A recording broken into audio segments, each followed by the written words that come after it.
Hello, everybody. My name is Jim Minz. I'm executive editor of Baen Books, and welcome to An Author's Hidden Income. In other words, Jim Minz blathers on about subsidiary rights. I do feel the need to put a legal disclaimer right up front, if you'll forgive me. This is not legal advice. I am not a lawyer, never even played one on TV. I'm just a schlub with an English degree who's happened to work in publishing for nearly 3 decades at this point, and I may have seen a publishing contract or two or five or 100. Um, I will be discussing matters that are in a publishing contract, but again, merely intended as a general information. This is not intended as legal advice and does not pertain in any way, shape, or form to your own individual situation. Forgive me. I just need to say that up front because we are going to be talking a lot about contracts. I'm going to be keeping it in general. This is intended as a broad overview about subsidiary rights, specifically in how it applies to trade publishing, especially trade fiction publishing, and there'll be more information that's a little more specific to science fiction. I do feel the need to start up with that general information about who I am. I mentioned up front, I'm Jim Minz, executive editor of Baen Books. I've worked in publishing now for nearly 28 years, and more than half of those have been with Baen now, just crossed that threshold during the pandemic. I began by working for a freelance editor for Tor. I then went on to the Tor editorial staff, and then from there I worked for Del Rey Books for a few years. That's the science fiction imprint over at Random House. And then on the centennial of Heinlein's birth, that would be July 7th, 2007, I joined Baen Books. And yes, for those of you keeping track at home, I started on a Saturday officially. The reason I feel it's germane to talk a little bit about this is anytime you're at a convention, at a conference, and you're hearing somebody holding forth about this is how publishing works. The obvious caveat, but I still feel it needs to be repeated, is this is how publishing has worked for this person for the last however much long it is. My experience is very useful. On the other hand, it's useful from a perspective of someone who's mostly worked with mainstream large publishers. I've worked for a mid-sized publisher. I've worked for the biggest publishing conglomerate in the country. And now these days I work for Baen. Now Baen happens to be the leading independent publisher of science fiction. Ever since our inception in the early 80s, Jim Baen started us as an independent publisher, but we are distributed by Simon & Schuster. They handle our physical sales and distribution of our physical books. Have since the inception of Baen and still do today. So we get to play with the big boys, but we are an independent shop. Now, what that does mean is that we also wear a lot of different hats. I like that. I've always stuck my nose in a lot of different things, and at various stops in my career, that has been a good or bad thing. But at Baen, it's been very useful because while I may be executive editor, where I've probably done the most good for Baen as a publisher, and certainly in terms of making our authors money, has been my work as our Subsidiary Rights Director. I'm the one in charge of getting licensing of all our subsidiary rights, often abbreviated as sub-rights. Now, what does I mean by subsidiary rights or sub-rights? That would be anything outside of the primary publishing rights that are being granted. And virtually any publishing contract, even at small presses, certainly at any mid or large size publisher, the first clause in that contract is going to be the grant of rights, where you, the author, grant this publisher the rights to publish in the English language in a certain level of territory, North America or world probably. And it will grant both the physical and electronic book publishing rights. Now, interestingly enough, being long of tooth and around publishing for as long as I have, I remember the good old days when ebooks weren't a thing. And in fact, physical books would have been all that was covered in the initial primary grant of rights. And in fact, I was working at Tor when Peanut Press came up with one of the very first licensing for electronic book rights, which means 100 titles of Tor's were actually licensed to Peanut Press to be produced for the Palm Pilot as ebooks. And that would have actually fallen under subsidiary rights because it wasn't a primary work being published by Tor. No, it was the work being a derivative work being created by Peanut Press for the electronic form. Now, interestingly enough, Baen, long before I joined the company, was one of the first ebook retailers where they were actually selling their own ebooks. So Baen actually, under the primary grant of rights, has been selling both the physical and ebooks for almost 20 years now. Now, I'm going to rattle off a whole bunch of different subsidiary right examples, and I'll get into more detail about those. There's interesting little side stories and corner cases. A lot of them don't generate a lot of income, but still, it's important to be aware of them and what they are. And then I'm going to get into who controls the rights and what might be the best approach to them. And then I might blather on a little bit more about some of the more interesting historical side cases when it comes to subsidiary rights. So, in no particular order, rambling on quite a bit, when it comes to subsidiary rights, works being derived from the primary work and licensed to another publisher or game company or whatever, include overseas rights for the English language version, book club, large print, serialization, condensed, abridged, extract, excerpt, anthology, collection. All those are the rights that actually are not doing much with the text, but putting into a different format that another company is manipulating in some way to make it their own version of it, whether it's the condensing and abridging it into a shortened version, also referred to as a digest, or pulling an extract and putting it into a magazine, or serializing the whole work in a magazine, or putting it out to a book club, or creating a large print edition. That's all still with the fundamental text. Then we get into things like the translation rights, the audiobook rights, perhaps radio rights, doesn't come up much these days, but there's the dramatic rights, whether that's TV, movie, both. There's the graphic adaptation, anything from comic strip, not very common, to comic books and graphic novels, right up to gaming rights and on to merchandise. Get your very own action dolls. So there's a whole slew of subsidiary rights. And when you ask that very basic question, who controls those rights? The fundamental answer always is the author controls the rights until, of course, they sign a piece of paper that says otherwise. Now, the question of who controls it isn't the really important question. The most important question is who's in the best position to help exploit those rights. And yes, I use the word exploit. I'm not saying exploiting the author. I'm saying who's in the best position to make that license happen so that income will happen for the author. Now, hey, if an author happens to be someone who works for Blizzard and knows he can get a video game made from it on his own, he absolutely should hang on to those gaming rights and make that deal happen. On the other hand, if the author is just out there working on their own, there's a good chance their publisher or maybe their agent will have a better position to be able to get a lot of these sub-licenses to happen. Like anything else in publishing, there's that fundamental question. Who should publish the work? Who should control the rights? That's what contract negotiations are actually fundamentally about, both the initial grant of rights and what the subsidiary rights are. These are the core of what a contract negotiation might be. Now, whether that happens between an author and a publisher, or the author's self-publishing, or if the author has an agent, all these things are still part of the process. Now, if you have an agent, that's great. They should be in a good position probably to help you find a way to license a lot of these rights.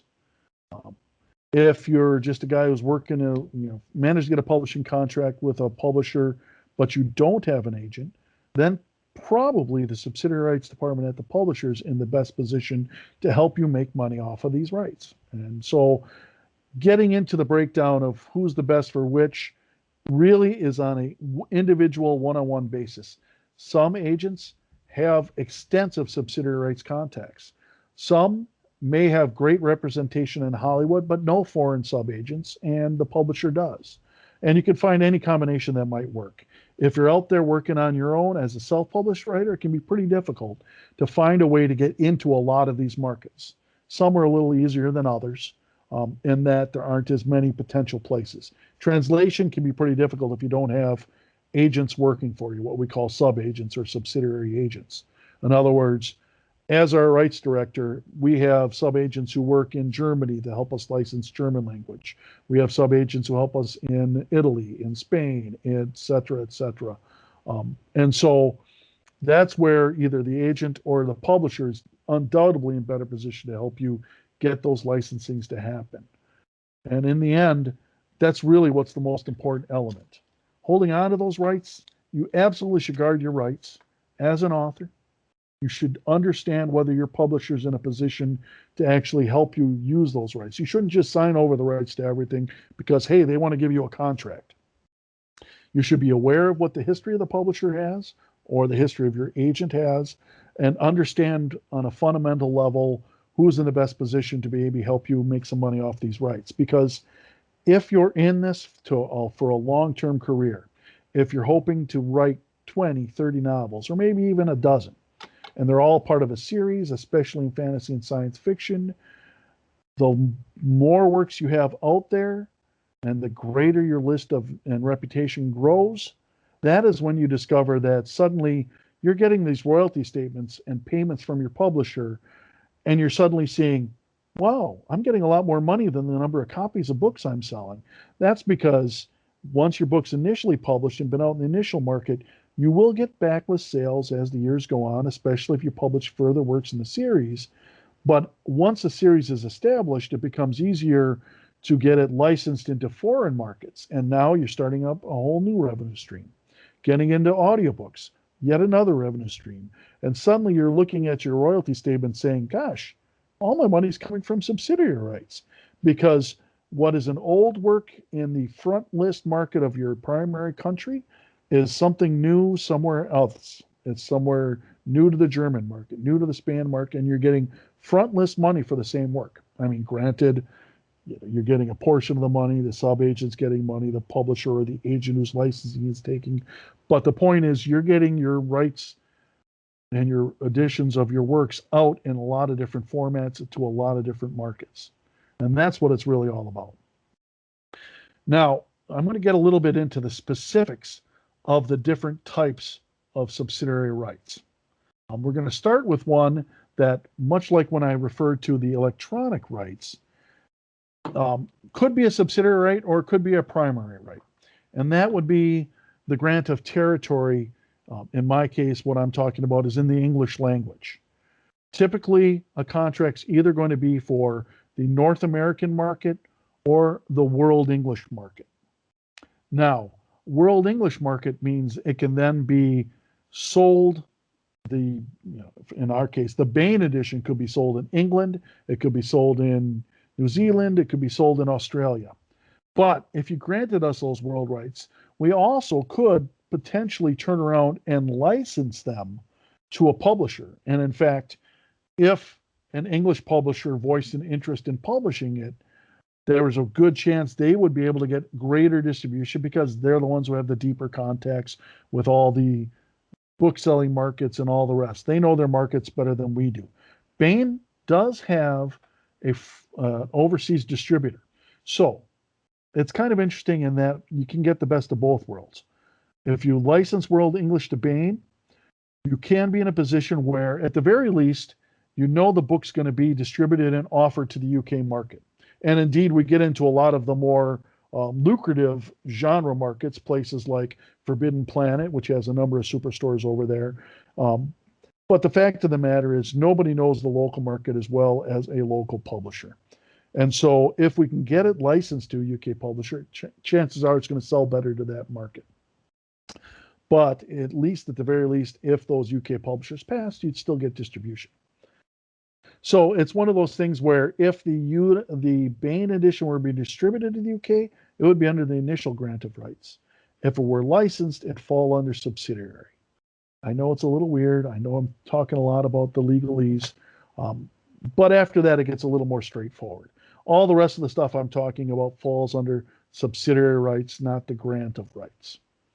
And what am I talking about, all the rest? Well, we'll start with a lot of the rights that deal with the basic text, but putting it into different formats. I'm going to put on the old fuddy-duddy head again. I remember a day when book clubs really mattered. And of course, they really did. Now, that was very important, not just to science fiction, but historically, things like the Book of the Month Club would actually license the rights to publish a work originally themselves and then license the trade editions to some trade publisher. This is going back decades, even before my time, really. And I know when I was a kid, while there were no local bookstores in my small hometown and the library had very little fantasy and science fiction, so I was getting my fix to the science fiction book club. And that helped not only get me access to new science fiction and fantasy, but it also helped dictate what books were the important works that were getting out to a broader audience. Now, these days, no segment of publishing has been as hard hit as the book clubs when it comes to online retailing. Because the fact of the matter is, someone who was in my situation in some small town in the rural Wisconsin could easily have books delivered to their home. They have their pick. And thanks to the internet, etc., they can learn all about it and find the kind of books they want. And obviously, the book clubs have shrunk to a minuscule importance compared to what they once were in terms of actually helping dictate what were the tastemakers in the field, not just in science fiction, but general publishing. Book clubs once were a huge part of it. And I'm blathering on now about something that is almost an afterthought in publishing these days. But I want to tip the hat of how book clubs help form who I am as a science fiction fantasy reader, but also how they were important to the field as a whole overall. Then we get into things like large print editions, obviously printed for elderly folks. I am wearing progressives, although I haven't made the switch to large print yet. Another fun one to talk a little bit about, and this is again talking about very small markets. I'll get to the bigger ones that actually represent significant money, but one that's kind of fun from a perspective of history of science fiction. Serialization. That, of course, is breaking the work up into separate chunks and published in serial form. And what that means is perhaps Analog publishes the first third of the novel 1 month, the next month they publish the next third of the novel, all about novella length, and you get the entire work published in separate chunks and month to month for over the course of 3 or 4 months in a magazine. What's fun about that on a historical perspective is that, of course, that is where modern genre publishing started. It was the pulp magazines publishing. First, it was short stories, and then the authors that were really popular were given a larger work count, were publishing novellas, and then linked stories, and you ended up getting full-length works being published in serial form in the magazines before they were being collected and published in book form by publishers. And so first serial rights was actually very formative to fantasy and science fiction.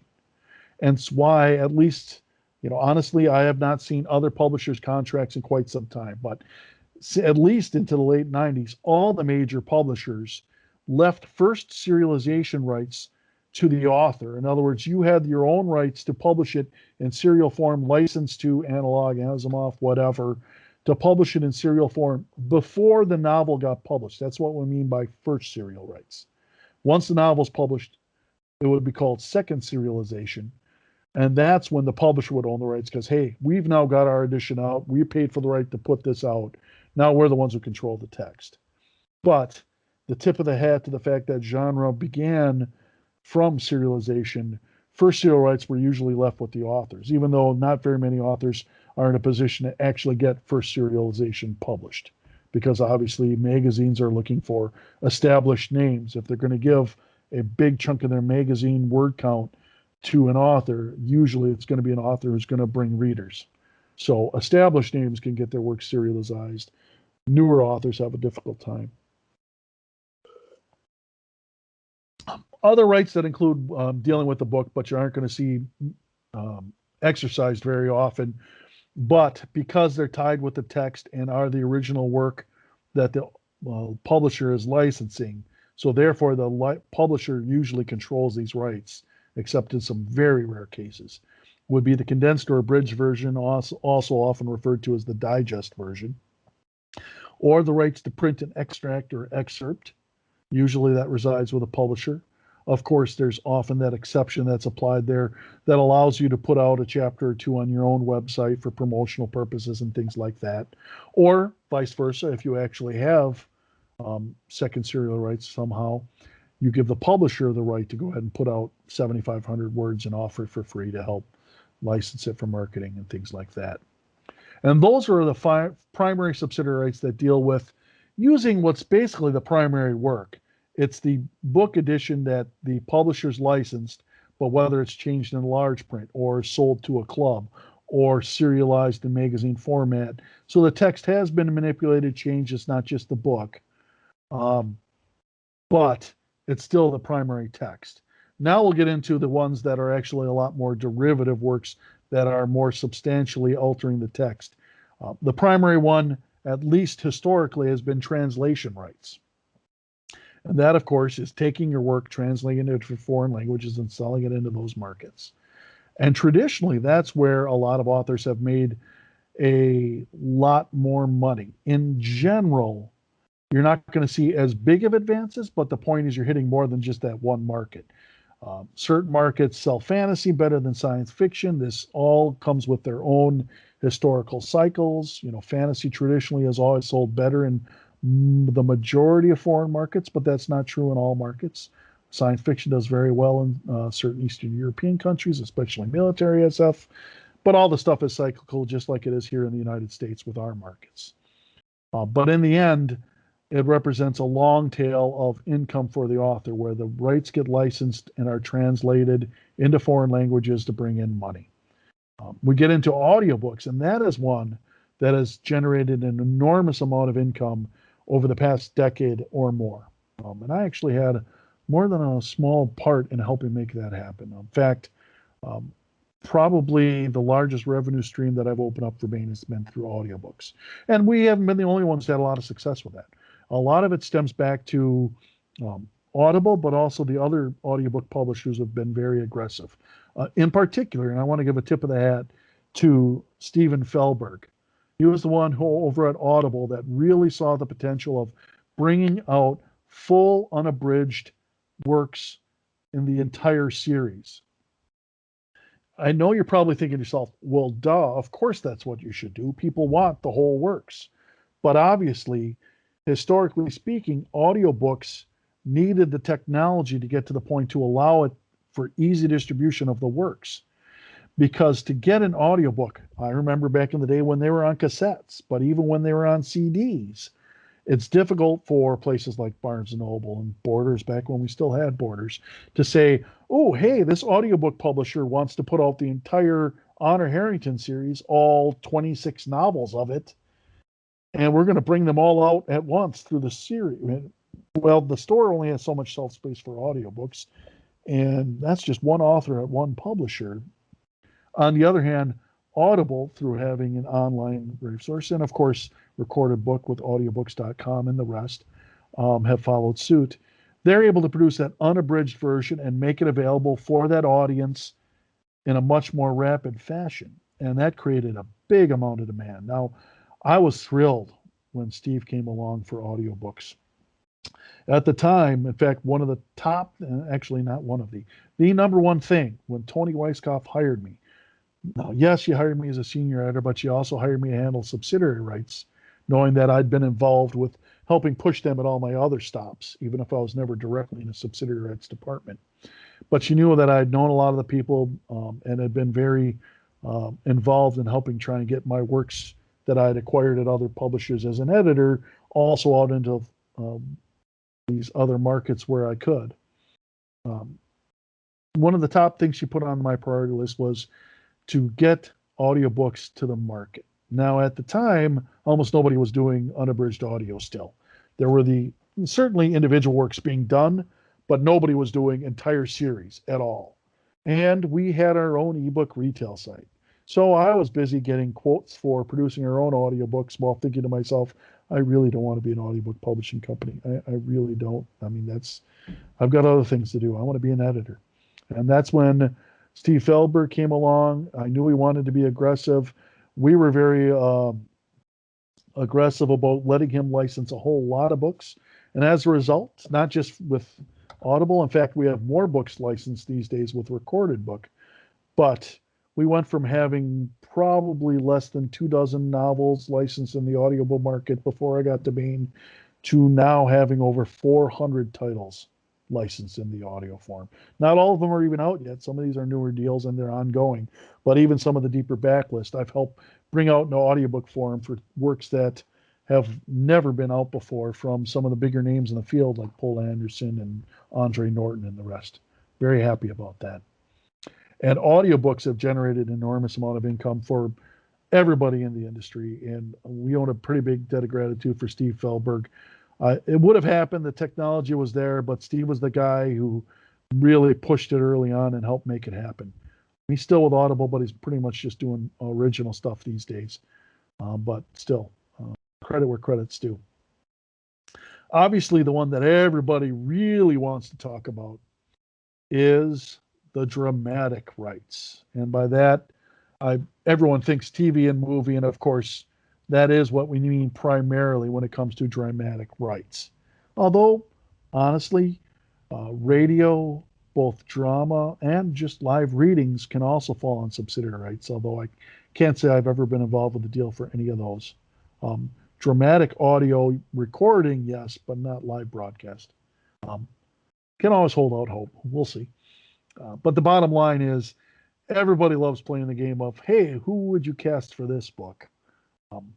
While that is something I like to play too, it's not something I actually engage in out loud or even in a public venue, because my job is to find the people who think they can do this and let them do their job. They don't need my opinion. Don't get me wrong, privately we speak about these things.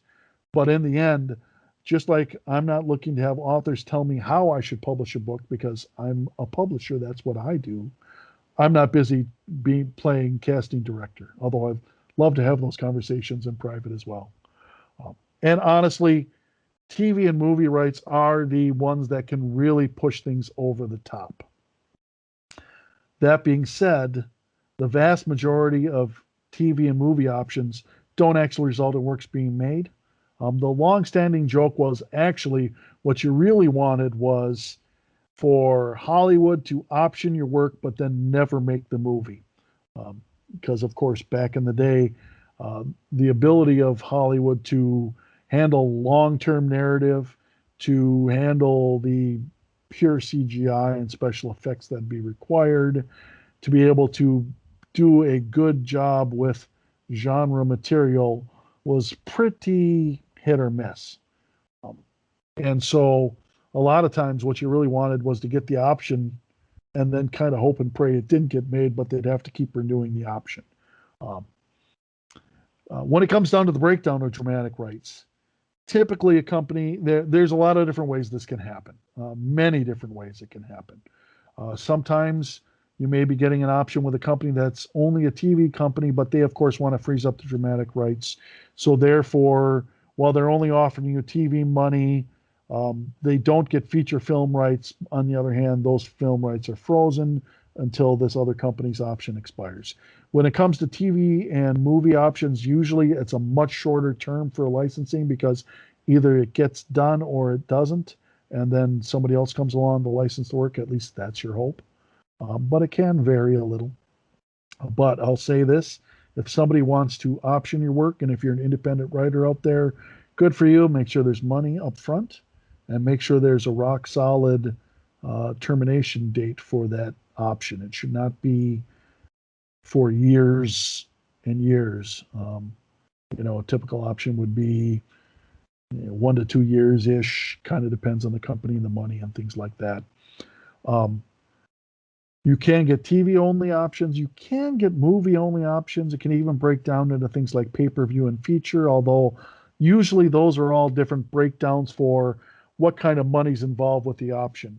It'll be a production company who does all of the above, and if it becomes TV-only, you'll get this kind of money. If you'll get pay-per-view TV, it'd be this kind of money. If it's a feature film, it's this kind of money. And you'll get breakdowns from that way. There's what's the initial option of rights, and then if it moves into production, and then if it gets actual distribution and things like that. All sorts of different breakpoints that can happen. One of the more interesting things that are side notes but still kind of fun to think about. You can get into tie-in rights as part of the dramatic rights. What do I mean by that? Yes, I'm talking now, of course, for most of the works, if you're going to license the work and they're going to adapt it for TV or movie, it's going to be, you're hoping a pretty true adaptation to the original work. But for example, say Will Smith's I, Robot. I believe they actually licensed from Asimov. And if you've read his I, Robot story or the majority of his robot stories, you realize that Will Smith movie did not have much to do with Asimov. Not a pejorative towards either the Asimov works or the I, Robot movie, just there the twain shall meet. That being said, there would have been a potential to do an original tie-in novel based on what that movie was, because that had nothing to do with the original story, other than some of the basic laws of robotics and things like that. The actual tie-in to the I, Robot movie would have been very different than the original work. I've never actually seen that develop, but it can be an issue. And indeed, in most cases, you probably don't want to license the right for them to do tie-in editions. Indeed, the real bonus is that even if the movie isn't good, if your book's out in advance of it, at least 6 to 8 weeks before the movie releases with tie-in art, you're going to sell a lot more copies of that book, even if the movie's no good. If the movie's great, you'll be making money hand over fist. Everyone's happy. One of the other interesting things, a typical Hollywood deal would be an optioning the rights to produce TV or a movie. But one of the things that you may see more and more is what's referred to as an attachment agreement, where a production company may not have deep pockets yet, but they really love a property and they have just the right people they think would make great directors or would be a really good lead.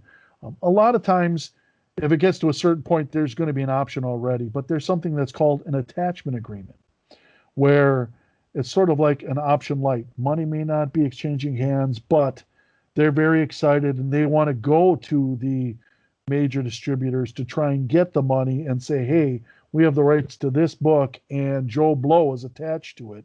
Aren't you excited? Hey, let's do this.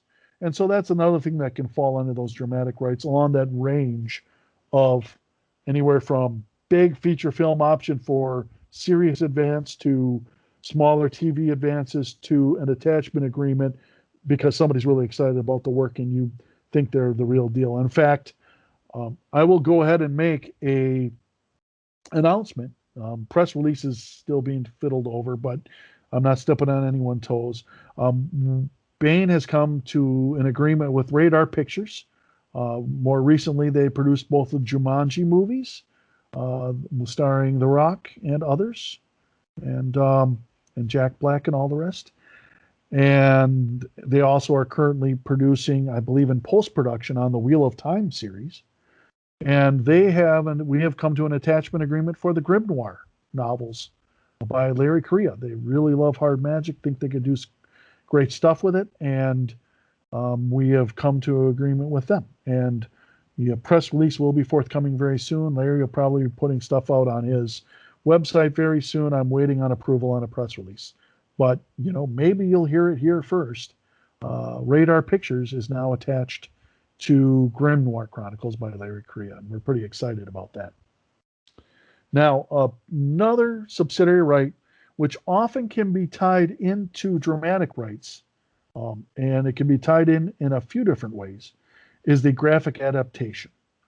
Now, historically speaking, usually it was represented as strip cartoon and graphic adaptation, because back in the day, as you know, Bob, it was much more the most common form or the most widely distributed form of comic was the strip cartoon, or strip comic, I should say, not strip cartoon, strip comic. And it's only been, of course, the recent success, and by recent, the last 15, 20 years, of Marvel and DC and all the rest, that you see the comic and graphic novel rights being a lot more important. Now, the fact of the matter is, this can be a very interesting gray area. Obviously, if you can get a comic or graphic novel licensed and made for your novels, that's great. There aren't that many adaptations being done unless it's an absolute best-selling series already.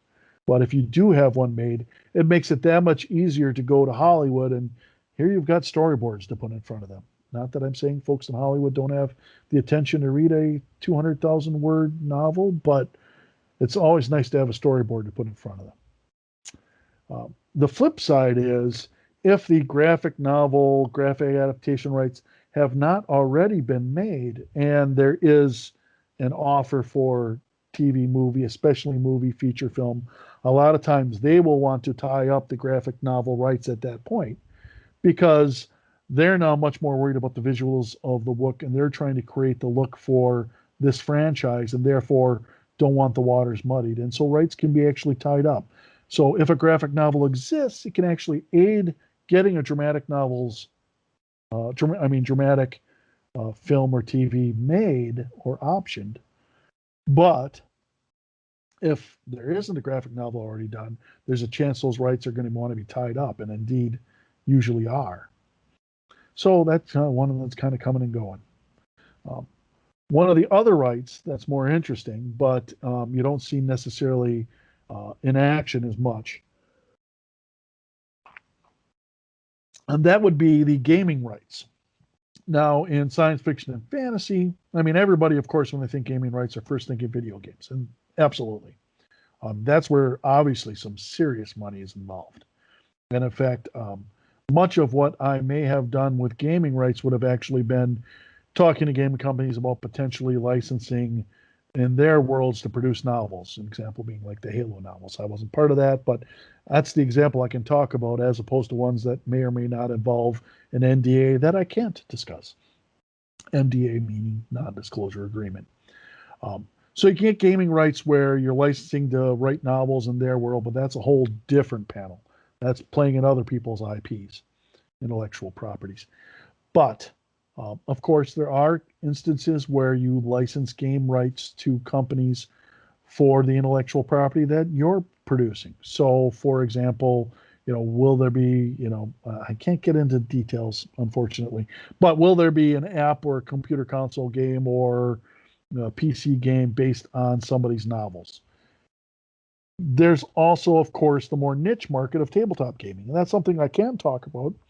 For example, Larry Correia's Monster Hunter National. There was an adaptation for the Champions game system, and now another RPG is being produced.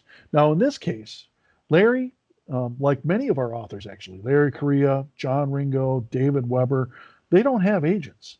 And as a matter of fact, we do a lot of the licensing for his subsidiary rights. So I've done a lot of the subsidiary deals for him, whether it's the E1 deals for MHI, the Grim Noir attachment agreement, the audiobooks, et cetera, the multiple award nominated audiobooks and all the rest. But when it came to the tabletop games, one, there isn't a lot of deep money in tabletop games, and unless you're producing one of the top properties, there isn't that much money in tabletop gaming. And these smaller gaming companies approached Larry about doing a deal, and he needed to clear it with us because we actually technically held the rights. But that's where we're an independent publisher. We're not going to be jamming up our authors that way. It's great for him to have that. It's pretty cool. And indeed, some fun stuff Larry's done with those gaming, like auctioning off the right to, or I believe it was auctioning off the right to play in a game that he's running in his world, kind of stuff, things like that. That's cool. We love that kind of stuff. Even if, there isn't serious money in it, it's always fun to be able to scratch all your various nerd itches when you can. When it comes to tabletop gaming stuff, again, unless you're one of the big properties, and by that I mean pretty much D&D is the top dog. Paizo and Pathfinder did pretty well for a while there, but even they published novels only for a few years and then went back to just doing gaming supplements. In terms of licensing in best-selling worlds, a lot of that stuff happens because the authors are gaming geeks, not the other way around. But it is something that's out there.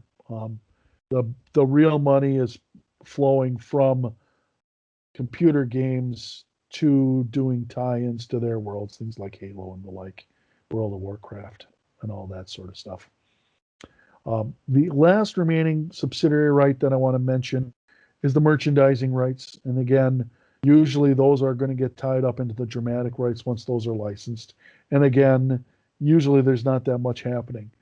There have been occasions like authors have done their own merchandising of their own books where they're selling things that are based on their own novels. People like Michael Z. Williamson, who runs sharppointythings.com and has his own stuff. And there's things like Baen produced challenge coins for a lot of our best-selling series. These aren't things that have generated enormous amounts of income, but collectibles are something that, especially for best-selling works, can become a profit center. It's difficult to make a lot of money off merchandise unless you already have an established property. And even some of the top-selling novels, until there's a TV or movie thing made, even then merchandising's of limited import. But still, it's one of those things that you should be aware of, and you should realize that anytime there's a dramatic TV, movie rights involved, they're going to tie up merchandising rights assuredly, because they're the horse driving that cart. Now, taking a step back, I've rattled off a whole bunch of different subsidiary rights, all the ones that tie into the text more directly, book club, large print, serialization, etc. Those virtually always will be reserved for the publisher, at least at the mainstream houses. At smaller presses, your mileage may vary. That wonderful tip of the hat to science fiction's history, first serialization, the exception. But in general, once the book's been produced and the publisher has the right to the work, anything based directly on that is going to be rights that reside with the publisher. Then we get into ones where there's a lot more gray area: translation, audio, dramatic, graphic novel, gaming, merchandise. Those come down to, is the author in a position to actually do much with them? Is the publisher in a position to do much with them? Is there an agent? If there's an agent, almost assuredly, a lot of those, like dramatic, graphic adaptation, gaming rights, merchandise, are all going to remain with the agent. Translation, audiobook, now we're talking a lot of that gray area. At Baen, because of how we were kind of ahead of the curve and really getting a lot of things out there in the audiobook market, we have a little bit more sway when it comes to hanging on and acquiring audiobook rights than some other publishers, perhaps. Translation rights, and a lot of it'll come down to how good is the publisher's network for having foreign sub-agents, people who work in these markets, versus the agent and their network of publishers, in both publishers and having sub-agents in those markets. And so it'll vary by then. And that is the area where a lot of negotiation will happen. The fundamental rights, will it be, translation rights? Will it be audiobook rights? That's usually where an agent and a publisher will be having negotiations. Or if the author has some kind of network there, which would probably be surprising. It's difficult to have that because obviously contacts in the field is what makes a difference. The one that really is interesting too, and a little more in detail about it, would be those world English rights. We're talking about whether or not the book's going to be published in the US and Canada, Canada, UK. There are a few different things that can affect this. Almost inevitably, the base rights that the publisher is going to expect no matter what are US and North American rights. Also, there's usually something called the non-exclusive open market that's part of it, which is made up of all the other countries that may have once been part of the larger British Commonwealth, where English is not the primary language, but there's enough English speakers that you might actually be able to sell books into it. It doesn't actually represent a statistically large amount of sales, but traditionally the non-exclusive open market, things that are not direct English-speaking primary countries, those are usually included. And the word non-exclusive is key there. Therefore, if there is a UK publisher, they also can sell their edition into those other markets. Probably the number one of those would be South Africa. But really, it's not a large portion. And you also would fold in things like U.S. military bases, and the Philippines are the other ones. So it's North America and the non-exclusive open market, or World English. Now, there are exceptions to this, where you get into if, say, the author's a Canadian writer who has connections in the Canadian market, it can actually get a Canadian-only edition license there, or, for example, runs their own Canadian press. I've actually encountered that with a few of the authors out there. I've even negotiated non-exclusive Canadian rights for one of the authors that I ended up licensing. One of the last things I acquired while I was on the editorial staff at Tor was Stephen Erickson's Malazan Book of the Fallen, a 10-book series. And the first 3 books were already out in the UK. The 4th was on its way out. And I really wanted to be able to sell the Tor editions in Canada. But the UK publisher had already been selling their editions. And I was like, well, that's fine. Let's just do non-exclusive rights to Canada. And they, of course, didn't really want to grant them, even though the deal was on their behalf. It wasn't with the author. The deal was with the UK publisher, and I had to show them that they would actually make more money off each Tor edition, and that Tor wouldn't rush and publish book 4 before book 1 just to beat them to the Canadian market, because that isn't worth it. But it was a weird situation where I actually ended up negotiating for non-exclusive Canadian rights for Stephen Erickson's Malazan series.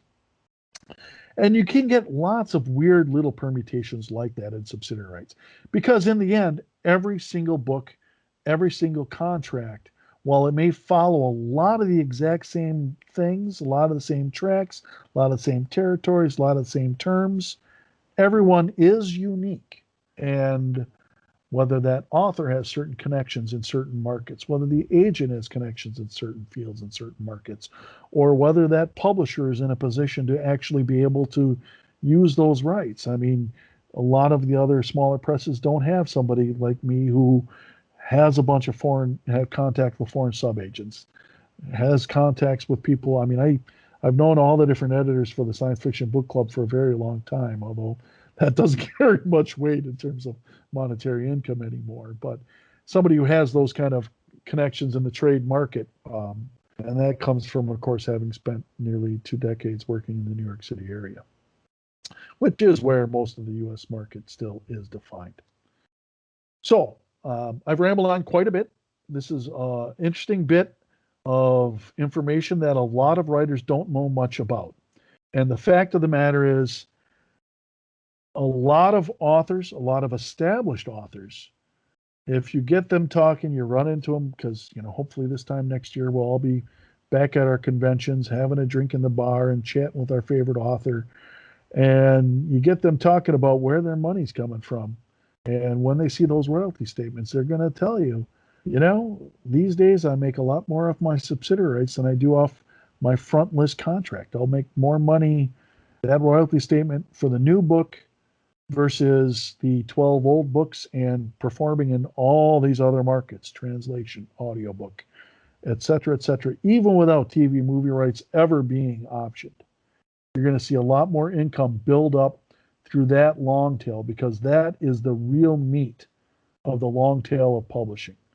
Backlist sales will help a lot, but licensing and then continued sales in a lot more markets.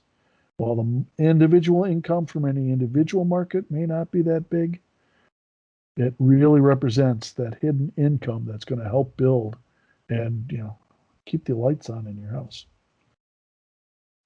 I hope you enjoyed this. I appreciate the chance to talk a bit about this.